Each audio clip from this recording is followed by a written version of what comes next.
Okay, in this video I'm going to show a little hack of the software that allows you to pull in your post-operative placement. So if you take a post-op CT, you've got your implants in place, you can actually pull that in and compare the implant positions to where you had them planned. So you can see my planned positions here, and now I'm going to go and get the new post-operative CT scan.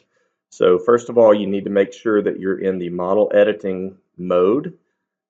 This is the mode in which you can import DICOMs and STLs. And now let's go and import DICOMs.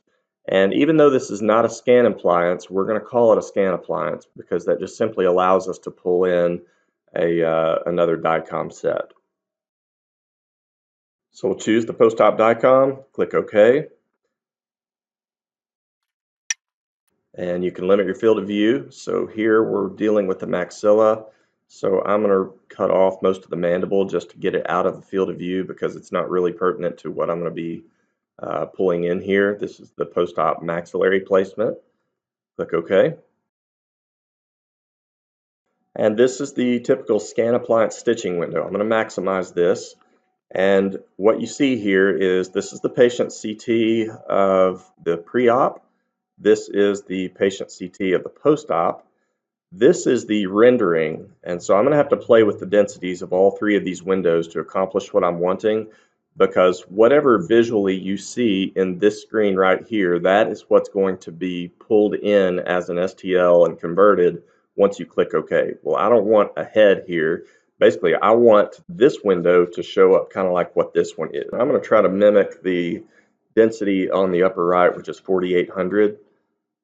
Let's make this one be the exact same. There we go. This is what I want to actually pull in. You can see this is the implants. Now I need to adjust the density up here because what I need to see is I need to see the maxilla and all of the anatomy of the maxilla up here because that's what I'm going to use to stitch these two together. Okay, let's go a little more since that looks very porous.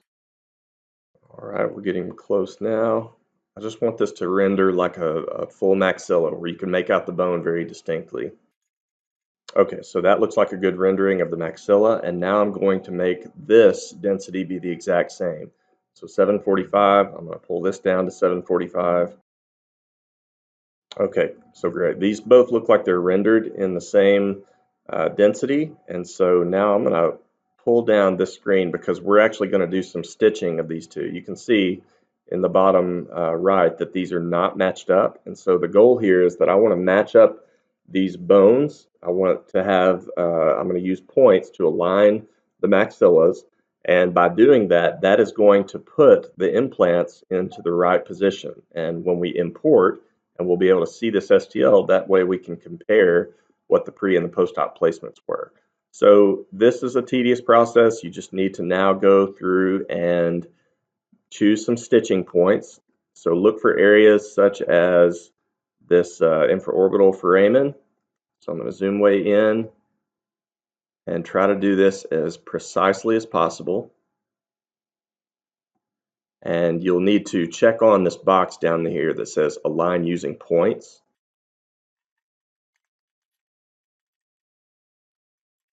And the farther you can spread these points out, then the more accurate the overall stitch is going to be. And I should also mention that you should not use any stitching points that are on the opposing jaw, because remember, the mandible being movable, it can be in a different position from this scan to the other.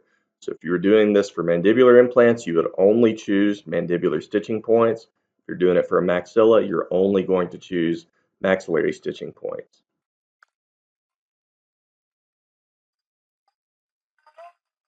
And let's try to get one more point. See this little notch in the bone here on both of these, so that would make a good stitching point. All right, so with that done, we're going to click on Align by Points, and let's update this. Don't just click OK. You got to hit Update, and by doing so, you see that it has now updated the stitch of these two based on those points that I've generated. And that looks like a pretty good stitch. Not perfect. I'm going to maybe slide it just a hair this way. Okay, that looks like that improved the positioning, and now I'm going to OK this. Remember, critical that you set your density on the bottom left window to only show up the implants, and now I'm going to click OK. So what's going to happen is that bottom left screen is going to be converted from DICOM data into STL data. Okay, and now let's go and find that model. And here it is. For whatever reason, this is labeled lower post-op implants. Just applied the name that I had on another one. But let's now click on this implant.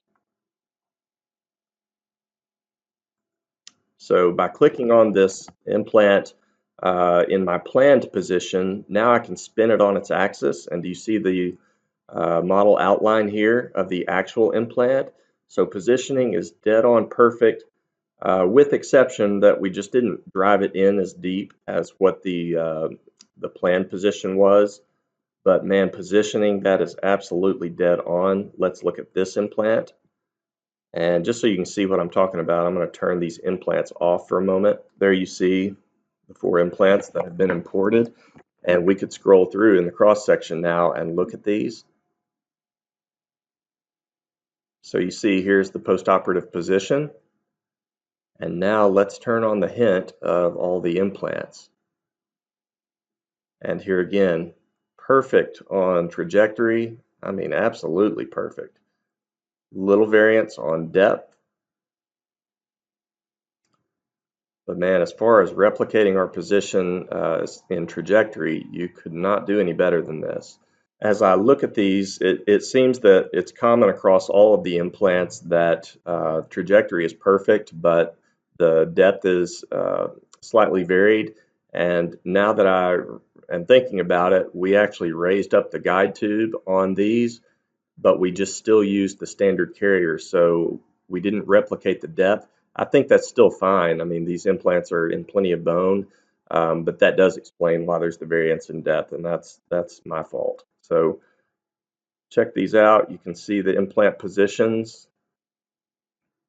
So now you can see the pre and the post-op placement. You see the blue, that's your post-op placement, and the actual implants here in the planning are overlaid. And so again, just some slight variance in depth of placement. But this is how you would go about comparing your pre and your post-operative implant position.